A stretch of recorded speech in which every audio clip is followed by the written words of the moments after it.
ये ना पुरुष प्रधान समाज है। एक व्यक्ति, आपने किसी इंसान से शादी करी, आपने बंदर से थोड़ी शादी करी कि आपको नाच के दिखाएगा। और रिश्ते भी, आजकल के रिश्ते भी इन टेम्परेरी शॉर्ट्स का शिकार हो चुके हैं। मैं बॉडी बिल्डिंग करता हूं और तुम जिम ज्वाइन करके अपना फिगर मेंटेन करो, ये भौतिक सुख सुविधाओं का ही हिस्सा है। Exactly. That is the reason now men are also scared to get married, and women also, most of the women also don't want to get married. So it is both the sides. I'm able, like I'm hearing like this. Men are scared because they are afraid about the compensation that women are asking after divorce.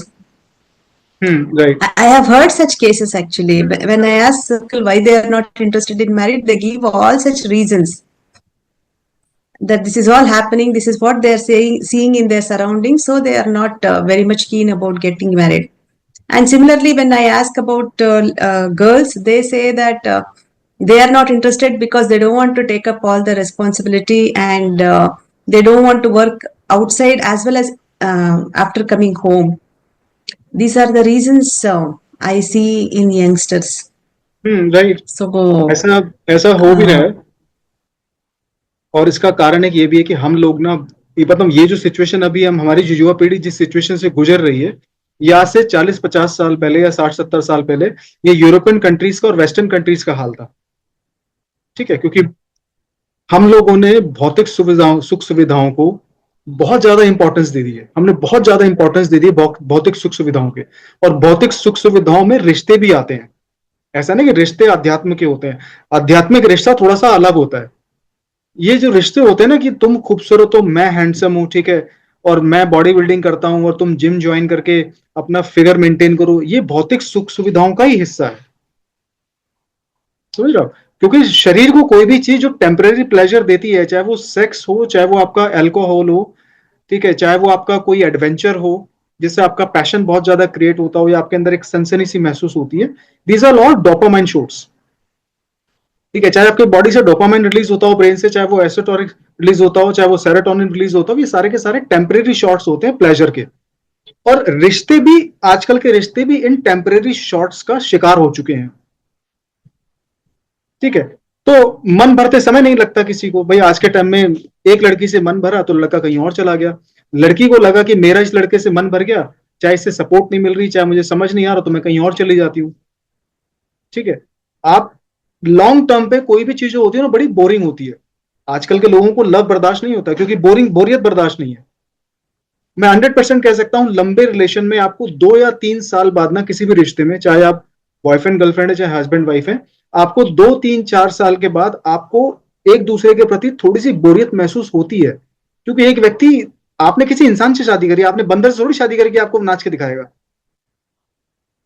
समझ रहे हो आप? तो entertainment 24 घंटे possible नहीं है, इसीलिए TV है, दूसरी सुख सुविधाएं हैं।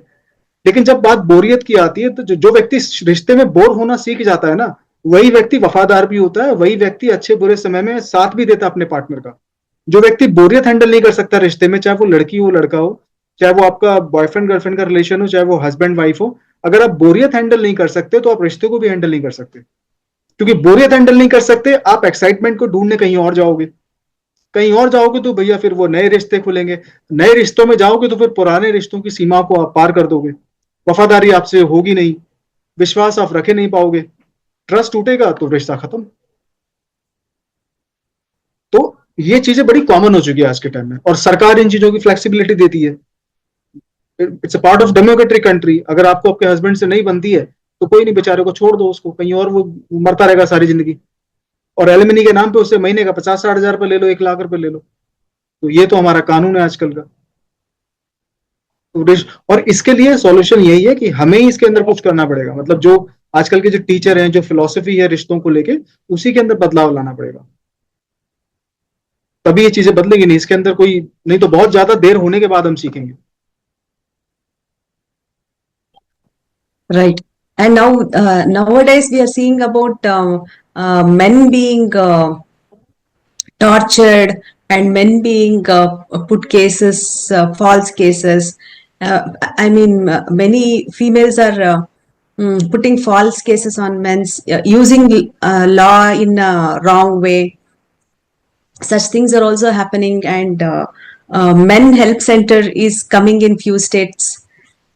Okay. Previously, the helplines were there for women, and now the helplines have got started for men also, because men also are being equally tortured these days. So what is your opinion about that? Thank God society ने कम से कम ये तो समझना शुरू करा कि मर्द भी इंसान होते हैं और इनको भी दर्द होता है और पेन होता है, टॉर्चर होता है। ठीक है, इसकी जो आपकी हंसी का कारण मैं समझ सकता हूँ, and I also understand this, but ये ना पुरुष प्रधान समाज है। पुरुष प्रधान समाज में वास्तविकता कुछ और होती है और ग्राउंड रियलिटी कुछ और होती है। ठीक है, हम पुरुष प्रधान समाज क्या है कि औरतों को आगे नहीं बढ़ने दिया जाता। ठीक है, उनको मंदिरों में नहीं जाने दिया जाता, मतलब महीने के कुछ दिनों में। ठीक है, उनको निचले दर्जे का माना जाता है। ठीक है, सिर्फ बच्चे पैदा करो, घर में खाना बनाओ, किचन संभालो, सफाई करो, और कोई काम नहीं है। मर्द क्या करेगा? बाहर जाके काम करेगा। मतलब औरतें काफी लंबे समय तक घर में ही रही, घरेलू महिलाएं बन के रही, और मर्द बाहर जाके एक नेता भी बना, बाहर जाके डॉक्टर भी बना, बाहर जाके मैनेजर भी बना, बाहर जाके वो ठेकेदार भी बना, बाहर जाके वो पंचायत का नेता भी बना। तो सारे के सारे जो सोशल सामाजिक वाले काम थे समाज के, वो सारे के सारे आपके मर्द कर रहा था, औरत बेचारी घर में ही थी। ठीक है, तो हमने बना लिया पुरुष प्रधान समाज। और पुरुष प्रधान समाज के अंदर एक परसेप्शन और बन गई कि सारी की सारी जो प्रताड़नाएं, जो टॉर्चर, जो फिजिकल, इमोशनल, मेंटल और सेक्सुअल हैरेसमेंट जो होती है, वो सिर्फ औरतों के साथ होती है। बट ग्राउंड रियलिटी ऐसी नहीं है। पिछले कुछ समय में चीजें बदली हैं, और कोई व्यक्ति अगर शारीरिक तौर पे मजबूत है, जरूरी नहीं कि वो भावनात्मक और इमोशनल, मतलब भावनात्मक या मतलब एक दूसरे लेवल पे भी मतलब वो मजबूत हो। कभी कभी ऐसा होता है कि मतलब मर्द को हम कैसे देखते हैं, मतलब एक मर्द फिजिकली बहुत ज्यादा स्ट्रांग है। ठीक है, मतलब अगर आप ज्यादातर डिफरेंस देखोगे आप लेडीज में और जेंट्स में, किसी मर्द में औरत में, तो मर्दे थोड़े भाई, औरतें थोड़ी सी शारीरिक रूप से भी थोड़ी मतलब नाजुक होती है, थोड़ा सा आप कह सकते हैं उनकी बनावट शरीर की ऐसी होती है। मर्दों की बनावट ऐसी होती है, उनको बचपन से ऐसे पाला जाता है, they are expected to do lot of hard work, going outside, या बहुत सारा काम कर रहे हैं, मजदूरी कर रहे हैं, किताब पढ़ के मतलब एजुकेशन कंप्लीट कर रहे हैं, जॉब कर रहे हैं। तो इससे क्या होता है, बहुत बड़ा डिफरेंस क्रिएट हो गया। और वो डिफरेंस प्रकृति ने शारीरिक तौर पे तो बनाया है, लेकिन भावनात्मक तौर पे जो चीजें एक औरत को महसूस होती है, वो मर्द को भी महसूस होती है।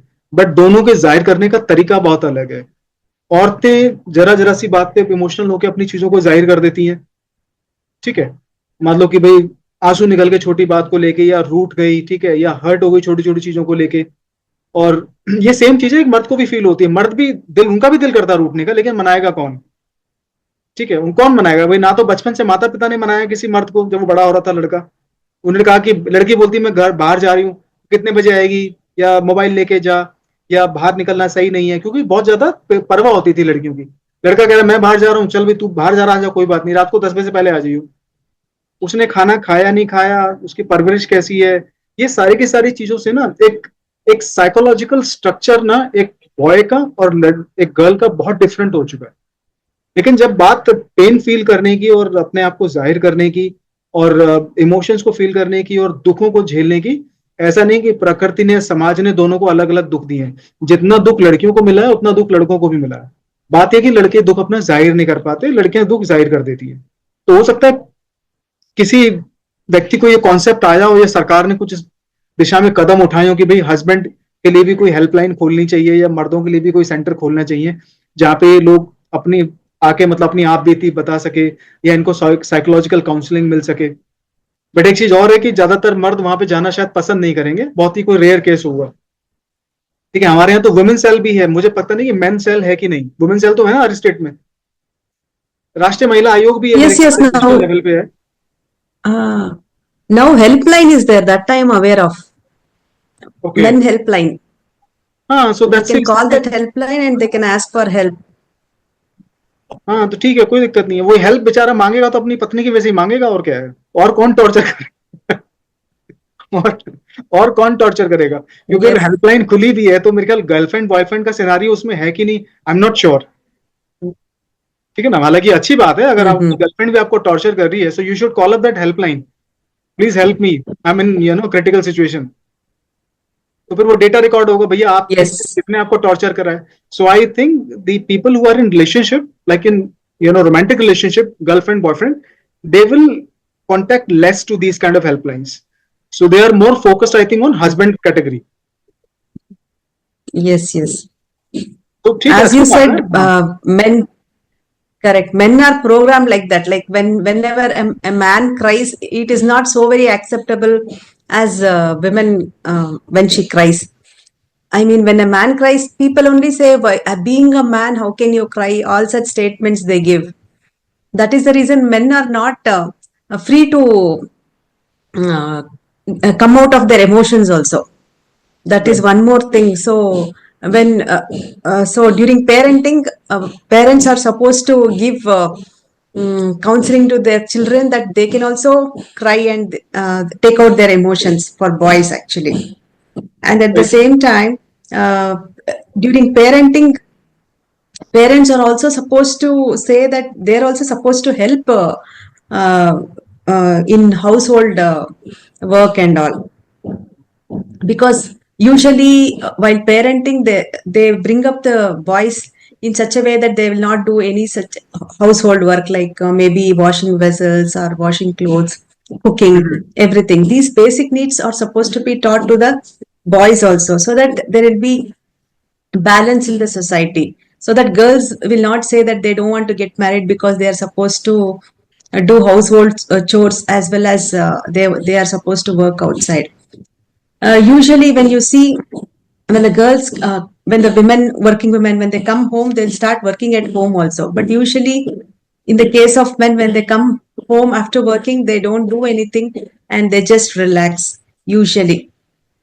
So that kind of balance has to be maintained, so that there'll be better understanding between men and women of this generation. That's right. अच्छा, एक चीज आपने कही कि जब कोई लड़का रोता है या कोई मर्द रोता है, तो मतलब we don't expect this kind of situation. मतलब हमने कभी मर्दों को रोते नहीं देखा, खासकर खुले में, या एक होता ना बहुत ही खुले तरीके से रोना, या अपने आंसुओं को निकालना, या उसको निकालना, ये हमने कभी देखा नहीं है. लेकिन ये होता बहुत गलत है, ये बहुत गलत होता है. मैं आई एम ऑल्सो फादर, तो मैं कभी अपने बेटे को, मतलब अभी तो खैर वो छोटा है, खैर अभी तो वो रोता भी है, ठीक है, वो अपनी मर्जी चलाता है, जैसा बचपन होता है सबका, वो ठीक है. बट कभी भी मैं अपने, खासकर अपने बच्चों में, या खासकर मेरे बेटे में, या कोई भी मतलब मेरी सामने आता है टीचिंग के दौरान, या जैसा मेरा आध्यात्मिक सफर है, मैं कभी इस चीज को नहीं बोलना चाहूंगा कि मर्द कभी नहीं रोते. मर्द भी रोते हैं, मर्द भी दुखी होते हैं. और मेरा ये मानना होता है कि अगर मर्द अगर बाहर आंसू ना निकाले, तो अंदर जो आंसू रह जाते हैं वो ज्यादा पीड़ा देते हैं. तो कभी कभी ऐसा होता है कि Right, इंसान को रो exactly. लेना चाहिए. हाँ, क्योंकि कोई भी आंसू जो अंदर रहते हैं ना, वो अंदर फिर वो अंगार की तरह काम करते हैं, और फिर वो रिश्तों के लिए भी, समाज के लिए भी, और एक लड़के की हेल्थ के लिए भी बहुत बुरे होते हैं. क्योंकि वो एक एक जो आंसू अंदर रहते हैं ना, फिर वो अंदर जहर की तरह, तेजाब की तरह काम करते हैं. चाहे वो फ्रस्ट्रेशन होती है, चाहे फिर वो एक बुरा व्यक्ति बन जाता है. क्योंकि लिमिट होती है ना, जब वो ज्वालामुखी के अंदर क्या होता है, वो थोड़ा थोड़ा करके वो ज्वालामुखी, मतलब जो लावा है, वो अंदर जमा होता रहता है. ठीक है, आज वो थोड़ा सा है, फिर वो बहुत बड़ा है. ठीक है, बाहर से उसको हमने पहाड़ की तरह देखा है. ठीक है, पहाड़ है, बहुत मजबूर है, पता नहीं कितना गहरा पहाड़ है. वो ज्वालामुखी को तभी तो कहते हैं, अंदर वो लावा उबलता रहता है. मर्द की हालत भी उसी की तरह होती है. पता नहीं पिछले 2 साल से नहीं किसी ने उसकी बात सुनी है. पता नहीं पिछले 5-6 साल से किसी ने उसको दिल से नहीं गले लगाया. पता नहीं किसी ने उसके कंधे पे हाथ रखा नहीं रखा पिछले 6-7 साल से. जब से बड़ा हुआ है बेचारा, वो ज्वालामुखी की तरह अंदर से जला जा रहा है, जला जा रहा है. ठीक है, अंदर जल जल के वो मतलब बिल्कुल खत्म हो चुका है. तो जब वो फटता है ना, तो फटने की हालत ऐसी होती है, या तो वो समाज के लिए बहुत बुरा व्यक्ति बन जाता है, या फिर वो परिवार के लिए बहुत बुरा व्यक्ति साबित हो जाता है, या फिर होता है कि अपने जीवन को खत्म कर देता है, क्योंकि वो ज्वालामुखी सिर्फ एक बार फटता है. तो ये जो धारणा है ना हमारे समाज के अंदर की मर्दों को रोना नहीं चाहिए, इसको बदलना चाहिए. और दूसरी बात, समाज की ये जो धारणा है मर्दों से कि मर्द कभी रोते नहीं है, या मर्द रोबोट होते हैं, ये भी बहुत गलत धारणा है. जैसे लड़कियां नाजुक होती हैं, ऐसे लड़के भी नाजुक होते हैं. फर्क सिर्फ शारीरिक तौर पर नहीं देखना चाहिए, भावनात्मक तौर पर भी फर्क को देखना चाहिए. तो जितनी जल्दी हम ये फर्क समझ जाएं, हमारे सामने ये जो केसेस आजकल आते हैं मर्दों को लेके, ये आने थोड़े कम हो जाएंगे, और एक बेहतर समाज बन पाएगा.